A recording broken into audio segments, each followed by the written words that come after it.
Hey everyone, welcome to my YouTube channel riding with Johnny. আপনারা জানেন বাংলাদেশে এখন বর্তমান বাজারে 300 সিসি বা 350 সিসি পর্যন্ত বাইক চলে এসেছে।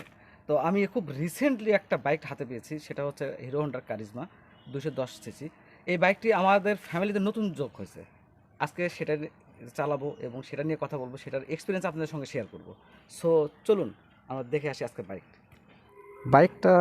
কিন্তু সামনে পিছনে দেখেন অসাম একটা জোস বাইক। এই বাইকটির engine actually 4 stroke 4 valve single cylinder liquid cooled ডিওএসসি।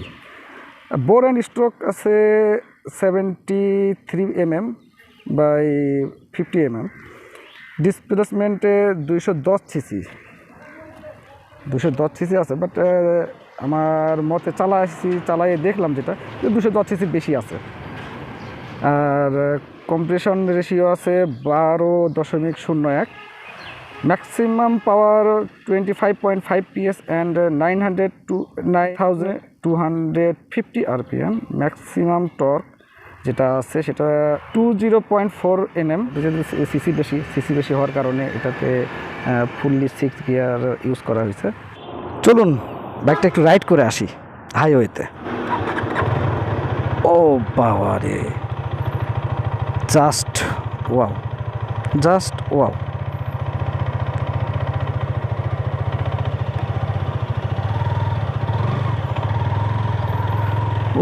Wow, গাড়ি এক্সিলেটরে হাত দেওয়া যাচ্ছে না, এত পরিমাণে জোস একটা।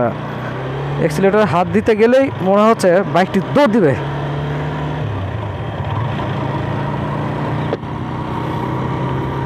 অসাম। ও বাবা,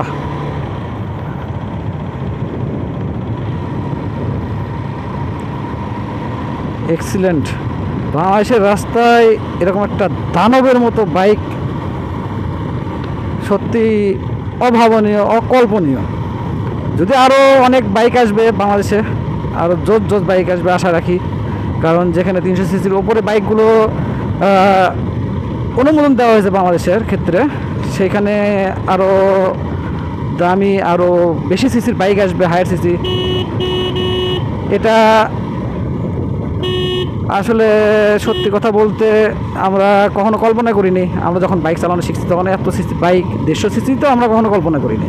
সেখানে এত একটা জোস দামি একটা 6 গিয়ারের গাড়ি মনে হচ্ছে। গাড়ি অল টাইম গিয়ার চায়। অসাম, সত্যি কথা বলতে অসাম। আমার কাছে খুব ভালো লাগছে।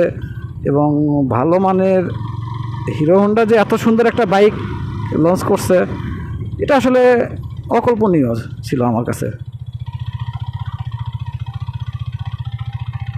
সত্যিই অকল্পনীয় ছিল, খুব সুন্দর স্মুথলি।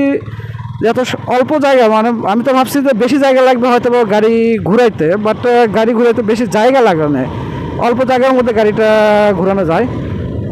এটা অকল্পনীয় গাড়ি। আমার হয়তো বা আপনারা খেয়াল করছেন কিনা, 50 আপ 5 গিয়ারে আমি আস্তে টানতেছি, যেহেতু ব্রেকিং প্লেট এখনও পার হয় নাই। গাড়ি মনে হচ্ছে আরও জোরে যাবে। এটা যখন ইঞ্জিনটা ঘষা মাজা হয়ে উঠবে তখন তেলেও কম যাবে, তেলও কম খাবে। প্লাস শুধু তেল কম খাবে তা নয়, গাড়িটি তখন আরও জোরে টানবে, আরও জোরে। সাবস্ক্রাইব ফর ঈদ সালামি।